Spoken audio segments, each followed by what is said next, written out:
আসসালামু আলাইকুম। সবাই কেমন আছেন?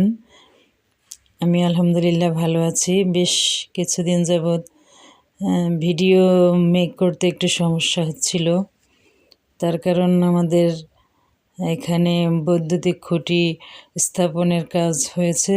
তখন নেট এবং ডিশ দুটোরই সমস্যা হচ্ছিল। ডিশ এসেছে 5 দিন পরে, নেট এখনও আসেনি। তো বিকল্প হিসেবে অন্য নেট ইউজ করব। যাই হোক, আজকে ফুলের দোকানে এসেছি একটা ওটাকে কী বলে, ফুলের তোড়া বানাতে। আমার বিশেষ দিন, আমার বিশেষ মানুষ, সেটা হচ্ছে আমার বড় সন্তান। সে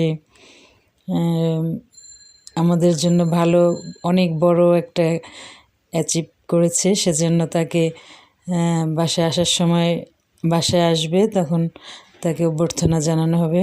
তো ছোটো একটা ফুলের তোড়া নিয়েছিলাম, সেটা এখান থেকে নিলাম। আর তার সৌজন্যে নাস্তার জন্য বানিয়েছি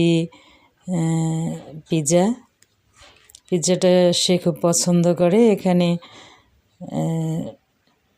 সসেস দিয়ে আর হচ্ছে মাশরুম সস, এগুলো দিয়ে একটা পিৎজা বানালাম। পিৎজাটা আসলে একটা না, দুটো বানিয়েছি।